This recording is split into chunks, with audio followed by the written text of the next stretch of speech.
എന്തൊക്കെയുണ്ട് വിശേഷങ്ങൾ? എല്ലാവർക്കും സുഖം തന്നെയെന്ന് വിശ്വസിക്കുന്നു. ഞങ്ങളിവിടെ സുഖമായിരിക്കുന്നു, ഞങ്ങളിവിടെ പരമസുഖമായിരിക്കുന്നു. അപ്പോൾ ഞാൻ ഇന്ന് വന്നിരിക്കുന്നത് ഒരു സ്പെഷ്യൽ ആയിട്ടുള്ള നമ്മുടെ നാടൻ റെസിപ്പി ആയിട്ടാണ്, അതായത് നമ്മുടെ ഇരുമ്പാമ്പുളി അച്ചാർ. അപ്പോൾ കഴിഞ്ഞ ദിവസം ഞാൻ വീഡിയോ ഇട്ടിരുന്നപ്പോൾ നമ്മുടെ 20 ലക്ഷം സബ്സ്ക്രൈബേഴ്സ് ആയതിൻ്റെ വീഡിയോ ഇട്ടിരുന്നപ്പോൾ ആദ്യം കാണിച്ച സീനായിരുന്നു ഇരുമ്പാമ്പുളിയുടെ അല്ലേ. അപ്പോൾ ഇരുമ്പാമ്പുളി എന്ന് പറയുമ്പോൾ ഒരുപാട് നൊസ്റ്റാൾജിക് ഫീലിംഗ് ഉള്ളതാണ്, പ്രത്യേകിച്ച് ഇരുമ്പാമ്പുളി അച്ചാർ. അപ്പോൾ നിങ്ങൾ വിചാരിക്കും 2 മില്യനൊക്കെ ആയിക്കഴിഞ്ഞാൽ നല്ലൊരു മധുരത്തിലല്ലേ തുടങ്ങേണ്ടത്, ഒരു കേക്കോ അല്ലെങ്കിൽ പുഡിങ്ങോ അങ്ങനെ എന്തെങ്കിലും പായസമല്ലേ വേണ്ടതെന്ന്. പക്ഷെ നമ്മളെപ്പോഴും വ്യത്യസ്തരാവുന്നതല്ലേ നല്ലത്, എല്ലാവരും ചെയ്യുന്നതാണ്. മാത്രമല്ല ഞാൻ കേക്ക് കഴിച്ച് മടുത്തിരിക്കുകയാണ്. അപ്പോൾ പിന്നെ എരിവും പുളിയുള്ള ഒരു സംഭവം ആവട്ടെ എന്ന് വിചാരിച്ചിട്ടാണ് അച്ചാറായിട്ട് വന്നിരിക്കുന്നത്. ഈ അച്ചാർ എൻ്റെ അമ്മയുടെ റെസിപ്പിയാണ്. ഞാൻ കോളേജിൽ പഠിക്കുമ്പോൾ ഇരുമ്പാമ്പുളി അച്ചാറുകൾ ഉണ്ടാക്കി ഭരണിയിലാക്കി ഇങ്ങനെ ഒരുപാട് കോളേജിലോട്ട് കൊണ്ടുവന്നിട്ടുണ്ട് അമ്മ. അതിൻ്റെ കൂട്ടത്തിൽ കൂടെ എരിപുളി, മാമ്പഴ പുളിശ്ശേരി, അതുപോലെ തന്നെ അമ്മമ്മയുടെ സ്പെഷ്യലായിട്ടുള്ള ചെമ്മീൻ റോസ്റ്റ്, ഇതൊക്കെ ആയിരുന്നു ഞാൻ കൂട്ടുകാരികൾക്കും എനിക്ക് വേണ്ടി അമ്മ സ്ഥിരമായിട്ട് കൊണ്ടുവന്നിരുന്നത്. അപ്പോൾ എന്താ പറയുക, ആ നല്ല സമയങ്ങളിലോട്ട് ഓർത്തു പോവുകയാണ്. ഇപ്പം എൻ്റെ അമ്മയ്ക്ക് അതിനുള്ള ആരോഗ്യം ഇല്ല, ഉണ്ടാക്കി തരാൻ പറ്റില്ല. അപ്പോൾ അമ്മയുടെ റെസിപ്പി ആണെങ്കിൽ ഞാൻ തന്നെ തയ്യാറാക്കാമെന്ന് വിചാരിച്ചു. അപ്പോൾ വളരെ എളുപ്പത്തിൽ വളരെ രുചികരമായുള്ള അച്ചാർ നിങ്ങൾ തയ്യാറാക്കി നോക്കണം. നാട്ടിൽ നിങ്ങളുണ്ടെങ്കിൽ തീർച്ചയായിട്ടും ഇരുമ്പാമ്പുളിയുടെ സമയമാണിപ്പോൾ. ഞാൻ സാധാരണ രീതിയിൽ ജൂണിലാണ് വരാറുള്ളത്, നാട്ടിൽ ജൂൺ ജൂലൈ മാസത്തിലല്ലേ വരാറുള്ളത്. അപ്പോൾ ആ സമയത്തൊന്നും ഉണ്ടാവാറില്ല. അപ്പോൾ ഈ സമയത്ത് വന്നപ്പോൾ കറക്റ്റായിട്ട് ഇരുമ്പാമ്പുളിയൊക്കെ ഉണ്ട്. അപ്പോൾ എനിക്ക് സന്തോഷമായി. അപ്പോൾ നിങ്ങൾ ഒരുപാട് പേര് റിക്വസ്റ്റും ചെയ്തിട്ടുണ്ടായിരുന്നു. അപ്പോൾ ഒട്ടും താമസിയാണ് നമുക്ക് രുചികരമായിട്ടുള്ള ഇരുമ്പാമ്പുളി അച്ചാർ എങ്ങനെയാണ് ഉണ്ടാക്കാൻ നോക്കാം. അപ്പോൾ വീഡിയോ നിങ്ങൾക്ക് ഇഷ്ടമായിട്ടുണ്ടെങ്കിൽ സബ്സ്ക്രൈബ് ചെയ്യാൻ മറക്കരുത്. അതുപോലെ തന്നെ മാക്സിമം ഷെയർ ചെയ്യുക, നമ്മളെന്ന് സപ്പോർട്ട് ചെയ്യുക.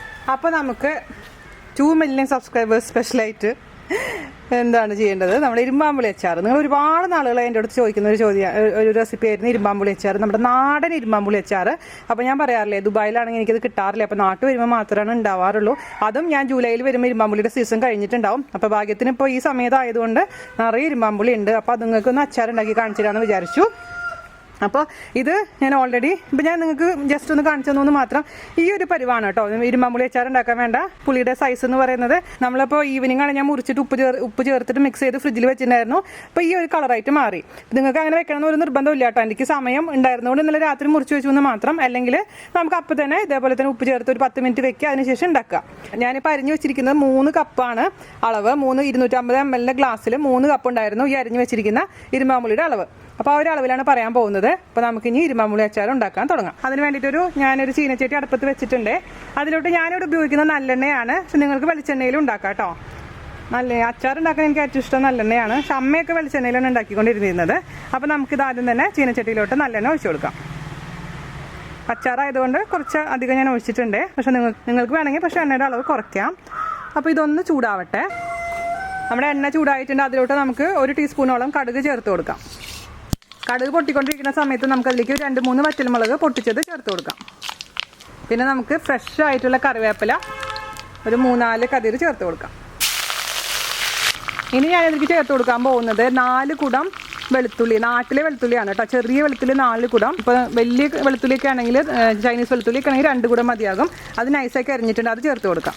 ഞാൻ ഈ അച്ചാർ ഉണ്ടാക്കുമ്പോൾ ഇഞ്ചി ചേർക്കാറില്ല കേട്ടോ. അതായത് എൻ്റെ അമ്മ ഇഞ്ചി ചേർക്കാറില്ല ഈ ഇരുമ്പാമ്പുളി അച്ചാറിൽ. അതുകൊണ്ട് ഞാനും ചേർക്കുന്നില്ല. അപ്പോൾ അത്യാവശ്യം നല്ലോണം വെളുത്തുള്ളി വേണം. നാടൻ വെളുത്തുള്ളി ആണെങ്കിൽ ബഹുകേമായിരിക്കും. കുറച്ചും കൂടെ സ്വാദും ആ ഫ്ലേവറൊക്കെ നന്നായിട്ട് വരും. അത് നന്നായിട്ടൊന്ന് വാടട്ടെ. നന്നായിട്ട് ആ വെളുത്തുള്ളി വാടട്ടെ. നിങ്ങൾക്ക് ഇപ്പോൾ ഇഞ്ചി താല്പര്യം ഉണ്ടെങ്കിൽ കുറച്ച് ഇഞ്ചി ചെറുതാക്കി അരിഞ്ഞ് ചേർത്തോളൂ, വിരോധമൊന്നുമില്ല. വെളുത്തുള്ളി വാടിയതിന് ശേഷം നമുക്കിതിലോട്ട് നമ്മൾ റെഡിയാക്കി വെച്ചിരിക്കുന്ന അരിഞ്ഞ് ഉപ്പ് ചേർത്ത് വെച്ചിരിക്കുന്ന ഇരുമ്പാമ്പുളി ചേർത്ത് കൊടുത്ത് നന്നായി വഴറ്റിയെടുക്കണം. വേറെ രീതിയിൽ അമ്മ ചെയ്യാറുണ്ട്. എന്താണെന്ന് വെച്ച് കഴിഞ്ഞാൽ സ്റ്റീം ചെയ്തെടുക്കും, ഒന്ന് ആവി കയറ്റിയെടുക്കും നമ്മുടെ ഇരുമ്പാമ്പുളി മാത്രം എടുത്തിട്ട്. അതിനേക്കാൾ എനിക്ക് ഈസിയായി തോന്നിയിട്ടുള്ളത് ഇങ്ങനെയാണ്. അപ്പോൾ കഴിഞ്ഞ ദിവസം ഞാൻ എല്ലാം ഇത് ഉണ്ടാക്കി നോക്കിയിട്ട് അളവൊക്കെ നോട്ട് ചെയ്ത് വെച്ചിട്ടുണ്ട്. അപ്പോഴാണ് എനിക്ക് നിങ്ങൾക്ക് കൃത്യമായിട്ട് പറഞ്ഞുതരാൻ പറ്റുള്ളൂ അല്ലേ. അപ്പോൾ ഓൾറെഡി റെഡിയാക്കിയ അച്ചാർ ഇപ്പോൾ നല്ല സൂപ്പർ ടേസ്റ്റി ആയിട്ടുണ്ട്. അപ്പോൾ ഇതൊന്ന് വാടി വരട്ടെ. അപ്പോൾ നമ്മുടെ പറമ്പിലുള്ള കുക്കിംഗ് സൂപ്പറാണ് അല്ലേ. ഇപ്പോൾ ഇവിടെ വന്ന സമയത്ത് മഴ ശരിക്കും മഴക്കാലത്ത് വന്ന പോലെ ഒരു ഫീലിംഗാണ്. എപ്പോഴും മഴയും, ജൂൺ മാസമാണെന്ന് തോന്നുന്നു. പക്ഷേ സത്യം പറഞ്ഞപ്പോൾ ഡിസംബർ അല്ലേ. ഡിസംബറിൽ നല്ല മഴയൊക്കെ ആയിട്ട്, പക്ഷേ ചൂടുണ്ട് അത്യാവശ്യം. എന്നാലും എനിക്ക് ഒരുപാട് ഇഷ്ടപ്പെട്ടു ക്ലൈമറ്റ്. അപ്പോൾ അത്യാവശ്യം എല്ലാ സാധനങ്ങളും അവൈലബിൾ ആണ് ഇപ്പോൾ നാട്ടിൽ. അപ്പോൾ നാട്ടിൽ ഇനി ഇടയ്ക്കിടയ്ക്ക് വരാമെന്ന് തീരുമാനിച്ചിട്ടുണ്ട്. കൊറോണ ഒന്നും പ്രശ്നങ്ങളാവില്ലെങ്കിൽ, കൊറോണ ചതിച്ചിട്ടില്ലെങ്കിൽ ഞാൻ ഇടയ്ക്കിടയ്ക്ക് ഇതുപോലെ നാട്ടിൽ വന്ന് കുക്ക് ചെയ്യുന്നതായിരിക്കും കേട്ടോ. ദുബായിൽ പോവും. ദുബായിൽ ചാഞ്ചേട്ടമുള്ളപ്പോൾ പിന്നെ പോകാതിരിക്കാൻ പറ്റില്ലല്ലോ. അപ്പോൾ അതെന്തായാലും നമ്മുടെ വെളുത്തുള്ളി ഒന്ന് വാടി കിട്ടട്ടെ. അപ്പോൾ അത്യാവശ്യം നമ്മുടെ വെളുത്തുള്ളി വാടിയിട്ടുണ്ട്. അതിലോട്ട് നമ്മൾ അരിഞ്ഞു വെച്ചിരിക്കുന്ന ഉപ്പ് ചേർത്ത് വെച്ചിരിക്കുന്ന ഇരുമ്പാമ്പുളി ചേർത്ത് കൊടുക്കാം. എന്നിട്ട് നന്നായിട്ട് മിക്സ് ചെയ്ത് കൊടുക്കുക. ഇതൊന്ന് നന്നായി വാടി വരണം, ഒന്ന് സോഫ്റ്റ് ആവണം. ഇരുമ്പാമ്പുളി അച്ചാർ അങ്ങനെ ചെയ്യാറ് എൻ്റെ വീട്ടിലൊക്കെ കേട്ടോ. കുറച്ച് ലൂസായിട്ടാണ് ഉണ്ടാക്കാറുള്ളത്. അപ്പോൾ വാടി ഒന്ന് വെന്ത് വന്നതിന് ശേഷമാണ് നമുക്ക് ഇതിലോട്ട് പൊടികളൊക്കെ ചേർത്ത് കൊടുക്കുക. ഞാൻ പക്ഷേ പൊടികൾ ഇത് ഡയറക്റ്റായിട്ട് ഇതിൽ ഇടാറില്ല. ഫ്രൈ പാനിൽ പൊടികൾ ഒന്ന് ചൂടാക്കി എടുത്തതിന് ശേഷം അതിൻ്റെ പച്ചമണം കളഞ്ഞതിന് ശേഷമാണ് ഇതിലേക്ക് ഇട്ട് കൊടുക്കാൻ പോകുന്നത്. അപ്പോൾ ഇത് നന്നായിട്ട് ഇവിടെ കിടന്നൊന്ന് കുക്കാവട്ടെ. ഞാൻ മീഡിയം ഫ്ലെയിമിലാണ് തീ വെച്ചിരിക്കുന്നത്. നമുക്ക് ഈ സമയം കൊണ്ട് ഇതിലേക്ക് വേണ്ടിയിട്ടുള്ള സ്പൈസസ്, അതായത് മുളക് പൊടി, മഞ്ഞൾപ്പൊടിയൊക്കെ ഒന്ന് വാട്ടിയെടുക്കാം. അതായത് അതിൻ്റെ പച്ചമണം മാറുന്ന വരെ ഒന്ന് വാട്ടിയെടുക്കാം. എന്നിട്ട് ഡയറക്റ്റായിട്ട് ഇതിലോട്ട് ഇട്ട് കൊടുക്കുക. അല്ലാതെ പച്ചമണം മാറാതെ നമ്മൾ മറ്റേ ഇരുമ്പുളിയുടെ കൂടി ഇടുകയാണെങ്കിൽ അച്ചാറിനൊരു പച്ചമണം ഉണ്ടാവും. അത് ശ്രദ്ധിക്കുക കേട്ടോ. അപ്പോൾ എണ്ണയൊന്നും ഇടണ്ട, അല്ലാതെ തന്നെ ജസ്റ്റ് ഒന്ന് റോസ്റ്റ് ചെയ്തെടുത്താൽ മതി ആ പൊടികൾ. അപ്പോൾ തീ കത്തിക്കുന്നേക്കാൾ മുൻപായിട്ട് പാത്രത്തിലോട്ട് ഒരു 1/4 ടീസ്പൂണോളം മഞ്ഞൾപ്പൊടി ഇട്ട് കൊടുക്കുക. 1 ടേബിൾ സ്പൂൺ കാശ്മീരി മുളക് പൊടി, അതുപോലെ തന്നെ 1 ടേബിൾ സ്പൂൺ എരിവുള്ള മുളക് പൊടി നിറച്ചെടുത്തിട്ടുണ്ട് കേട്ടോ. 1.25 സ്പൂൺ ആയിക്കോട്ടെ.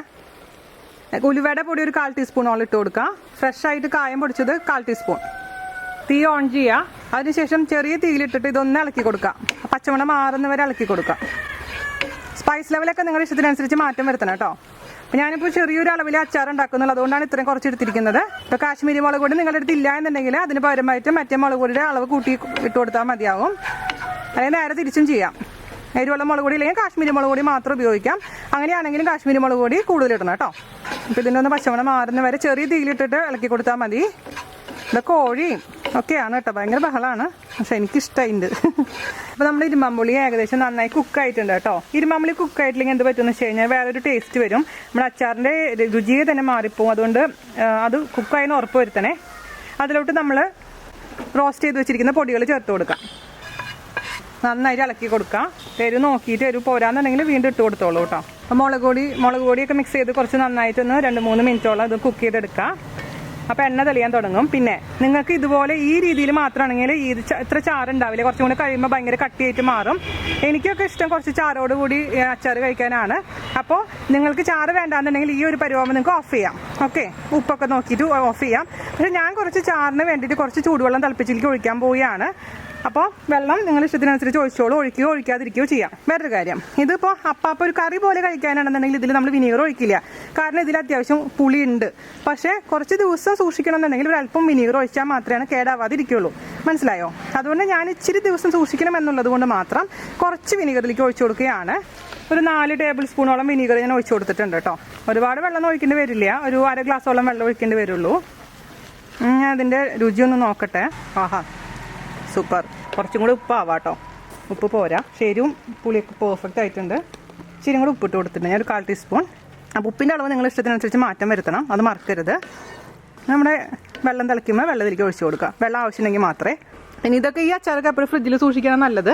അപ്പോൾ പിന്നെ വിനീഗർ ഒഴിച്ചില്ലെങ്കിൽ കുഴപ്പമൊന്നുമില്ല. പുറത്തൊക്കെ വയ്ക്കണമെങ്കിൽ അല്പം വിനീഗർ ആവാം കേട്ടോ, അല്ലെങ്കിൽ പെട്ടെന്ന് പൂത്ത് പോകും. പിന്നെ എണ്ണയുടെ അളവ് നമുക്ക് വേണമെങ്കിൽ കൂട്ടി ഒഴിച്ചു കൊടുക്കാം. അപ്പോൾ ഇത്രയുള്ള പരിപാടി. ഞാൻ വെള്ളം കൂടെ ഒഴിച്ച് മിക്സ് ചെയ്ത് തിളപ്പിച്ചെടുത്താൽ നമ്മുടെ അച്ചാർ റെഡി. പിന്നെ ഇത് ടേസ്റ്റ് ചെയ്ത് നോക്കിയിട്ട് എന്തെങ്കിലും കുറവ്, ഇപ്പോൾ കായത്തിൻ്റെ പൊടിയുടെയോ ഉലുവയുടെ പൊടിയുടെ കുറവ് തോന്നുകയാണെങ്കിൽ അതും ഇതേപോലെ തന്നെ ഇട്ട് കൊടുത്തോളൂ. ഇപ്പോൾ നമ്മുടെ വെള്ളം തിളച്ചിട്ടുണ്ട്. വെള്ളം ഞാൻ ചേർത്ത് കൊടുത്തിട്ടുണ്ട് കേട്ടോ. എന്നിട്ട് നന്നായി തിളക്കട്ടെ. എന്നിട്ട് നമുക്ക് ഓഫ് ചെയ്യാം. എൻ്റെ കോളേജ് കാലം എനിക്ക് ഓർമ്മ വരുന്നത് അച്ചാറിൻ്റെ ആ വാസന മൂക്കിലോട്ട് അടിക്കുമ്പോൾ. ഞാനും എൻ്റെ കൂട്ടുകാരികളും കൂടിയിട്ട് കുറേ കഴിച്ചിട്ടുണ്ട്. എരിപുളിയും ഈ അച്ചാറും ചെമ്മീൻ റോസ്റ്റും, ആഹാ, എല്ലാം പെർഫെക്റ്റ് ആയിട്ട് കേട്ടോ. ഇതങ്ങ് ഓഫ് ചെയ്യാം. ഒരു നുള്ളു പഞ്ചസാര ഞാൻ ഇടുന്നുണ്ടേ. ആ പുളീനെ ഒന്ന് ബാലൻസ് ചെയ്യാൻ വേണ്ടിയിട്ട് ഒരു നുള്ളു പഞ്ചസാര. അതെൻ്റെ ഒരു ടിപ്പ്. അത് നിങ്ങൾക്ക് വേണമെങ്കിൽ മാത്രം ചേർത്ത് കൊടുത്താൽ മതി. പക്ഷെ അതിടുമ്പോൾ ഒരു പ്രത്യേക ടേസ്റ്റ് ആയിരിക്കും നമ്മുടെ അച്ചാർ. അപ്പോൾ ഇത്രയുള്ള പരിപാടി ഞാൻ ഓഫ് ചെയ്തു കേട്ടോ. ഇനി ചൂടാറിയതിന് ശേഷം അടച്ചുറപ്പുള്ള കുപ്പികളിലാക്കിയിട്ട് വെക്കുക. എപ്പോഴും ഞാൻ അച്ചാറിൻ്റെ കാര്യം പറയുമ്പോൾ പറയാറുണ്ട്, എപ്പോഴും നമ്മൾ പ്ലാസ്റ്റിക് കുപ്പികളിലൊന്നും അച്ചാർ ഉണ്ടാക്കാൻ പാടില്ല. ബഹളം നോക്കിയേ. എപ്പോഴും പറയാറുള്ള പോലെ തന്നെ നമ്മൾ പ്ലാസ്റ്റിക് കുപ്പികളിൽ അച്ചാറിടാൻ പാടില്ല. എപ്പോഴും ഉടയുന്ന കുപ്പികളിൽ ഇട്ട് വെക്കുക. പിന്നെ മാക്സിമം ചെറിയ ചെറിയ കുപ്പികളിൽ ഇട്ട് വെക്കുകയാണെങ്കിൽ ആവശ്യമുള്ളത് മാത്രം പുറത്തെടുക്കുക, ബാക്കിയുള്ളത് ഫ്രിഡ്ജിൽ വെക്കുക. പിന്നെ സ്പൂണുകൾ എപ്പോഴും വെള്ളമില്ലാത്ത നല്ല ഡ്രൈ ആയിട്ടുള്ള സ്പൂണുകൾ ഉപയോഗിക്കുക. സ്പൂണുകൾ അതിലിട്ട് വെക്കാൻ പാടില്ല. അങ്ങനെയൊക്കെ ശ്രദ്ധിച്ചു കഴിഞ്ഞാൽ അച്ചാറുകൾ കുറേ നാളുകളോടെ നമുക്ക് സൂക്ഷിച്ച് എടുത്ത് വെക്കാൻ പറ്റും. 2 മില്യൺ സബ്സ്ക്രൈബേഴ്സ് ആയപ്പോൾ സ്പെഷ്യലായിട്ട് എൻ്റെ അമ്മയുടെ സ്പെഷ്യലായിട്ടുള്ള അച്ചാർ തരാമെന്ന് വിചാരിച്ചു. അത് നാട്ടിലുള്ളപ്പോൾ നമ്മുടെ ലഡുവും കേക്കും കാര്യങ്ങളൊക്കെ എന്നുണ്ടാക്കുന്നതല്ലേ. ഐ മീൻ എപ്പോഴും എവിടെ വെച്ചുണ്ടാക്കാൻ പറ്റും. ഇതൊന്നും ദുബായിൽ പോയി ഉണ്ടാക്കാൻ പറ്റില്ല. അതുകൊണ്ടാണ് ഞാനിപ്പോൾ എൻ്റെ സ്പെഷ്യലായിട്ടുള്ള അച്ചാർ നിങ്ങൾക്ക് വേണ്ടി തന്നിരിക്കുന്നത്. അപ്പോൾ എല്ലാവർക്കും ഇഷ്ടപ്പെട്ടു എന്ന് വിശ്വസിക്കുന്നു. എല്ലാവരും തയ്യാറാക്കി നോക്കുക. അപ്പോൾ വീണാസ് കറിവേളിൻ്റെ സബ്സ്ക്രൈബേഴ്സിന് once again thank you. 2 million subscribers എത്തിയിരിക്കുന്ന ഈ വേളയിൽ വീണ്ടും ഞാൻ നന്ദി പറയുകയാണ്. അപ്പോൾ വീഡിയോ ഇഷ്ടമായിട്ടുണ്ടെങ്കിൽ പ്രത്യേകിച്ച് എല്ലാവരുടെ അടുത്തും ഷെയർ ചെയ്യുക, നമ്മൾ സപ്പോർട്ട് ചെയ്യുക. സബ്സ്ക്രൈബ് ചെയ്യാത്തവർ ആരെങ്കിലും ഉണ്ടെങ്കിൽ സബ്സ്ക്രൈബ് ചെയ്യാനും മറക്കില്ല എന്ന് വിശ്വസിക്കുന്നു. അപ്പോൾ അടുത്ത അടിപൊളിയായിട്ട് വീഡിയോ ആയിട്ട് കാണുന്നവരെ നന്ദി, നമസ്കാരം, താങ്ക് യു. അപ്പോൾ ഒട്ടും താമസിച്ചില്ല, നമുക്ക് എങ്ങനെയാണ് രുചികരമായ ഇരുമ്പമ്പുളി അച്ചാർ തയ്യാറാക്കാം എന്ന് നോക്കിയിട്ട് വരാം. ഓക്കെ,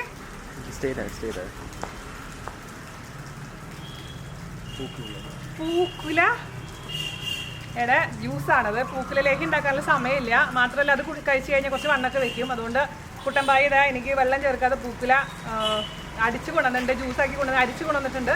ഞാൻ കുടിക്കട്ടെ കേട്ടോ, തണ്ടൽ വേന ഇല്ലാതിരിക്കാൻ വേണ്ടിയിട്ട്, അതായത് ബാക്ക് പെയിൻ ഇല്ലാതിരിക്കാൻ വേണ്ടിയിട്ട് അത് നല്ലതാണ്. പിന്നെ ചേട്ടൻ എന്താ പറഞ്ഞത്, മറ്റേ കവുങ്ങിൻ്റെ പൂക്കുലാണ് അത്ര ഏറ്റവും ബെസ്റ്റ്. ഇത് നമ്മുടെ തെങ്ങിൻ്റെ പൂക്കുലയാണ്.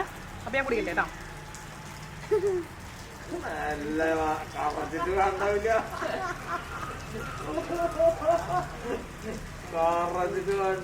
ചിരിക്കുന്നു, മധുരിടാൻ പാടില്ല. പൂവൻകോഴി ഇവിടെ കുട്ടമ്പായി അച്ചാറ് ടേസ്റ്റ് ചെയ്യാൻ വന്നിട്ടുണ്ട് കേട്ടോ. നമുക്ക് കുട്ടമ്പായിക്ക് കുറച്ച് അച്ചാറ് കൊടുക്കാം. ഇരിക്കുമ്പോൾ എങ്ങനെയുണ്ട് കാണാൻ? സൂപ്പർ അല്ലേ? അടിപൊളി നാടൻ അച്ചാറാണ് മക്കളെ. ഇരുണ്ടെങ്കിൽ നമുക്ക് വേറെ ഒന്നും വേണ്ട, അത്രയും ചോറിനാൻ പറ്റും. നാടൻ നമ്മുടെ പഴയകാല അച്ചാർ. ഇത് നല്ല വായനൊക്കെ വെള്ളം വരുന്നുണ്ടോ നോക്കട്ടെ കേട്ടാ. മാസ്ക് ഊരാം, വയ അല്ലെങ്കിൽ മാസ്ക് മേലാവും അച്ചാർ കഴിച്ചാൽ. അതല്ല, ഞങ്ങൾക്ക് ഇവിടെ കംപ്ലീറ്റ് കോവിഡേ. അതാ ആ കൈ കൊണ്ട് കഴിച്ചോ, അതല്ല അതിന്റെ രസം. കൈ കൊണ്ട് കഴിച്ച രസം ഉണ്ടാവും. നോക്കട്ടെ കേട്ടാ. വെളുത്തുള്ളി കിട്ടി, വെളുത്തുള്ളി കിട്ടിയെന്നാ നല്ല ടേസ്റ്റ് ആയിട്ടുണ്ട്. ഇത് ഈ അച്ചാറിന്റെ കൂടെ എന്താണെന്ന് വെച്ചാൽ ഇരിക്കുമ്പോഴാണ് അതിന്റെ ടേസ്റ്റ്. അതായത് ഇതിൽ നിന്നുള്ള ആ പുളിയൊക്കെ നന്നായി ഇറങ്ങണം. പുളിയൊക്കെ നന്നായി ഇറങ്ങി 2 ദിവസം കഴിയുമ്പോഴാണ് കറക്റ്റ് പെർഫെക്റ്റ് ആയിട്ടുള്ള ഒരു ടേസ്റ്റ് വരിക. അപ്പോൾ താങ്ക് യു. ആരെങ്കിലും വായിന്ന് വെള്ളം വരണമെങ്കിൽ എന്താ പറയാ, എനിക്ക് ഉത്തരവാദിത്തമില്ല. അപ്പൊ വേഗം തന്നെ തയ്യാറാക്കി. അല്ല വായിന്ന് വെള്ളം വരണമെങ്കിൽ അതിന്റെ ഉത്തരവാദിത്തം ഞാൻ ഏറ്റെടുക്കുന്നില്ല. വേഗം ഉണ്ടാക്കി നോക്കിക്കോളാൻ പറയായിരുന്നു. അപ്പൊ അടുത്ത വീഡിയോയിൽ കാണുന്നവരെ നന്ദി, നമസ്കാരം, ബൈ ബൈ, നമസ്കാരം.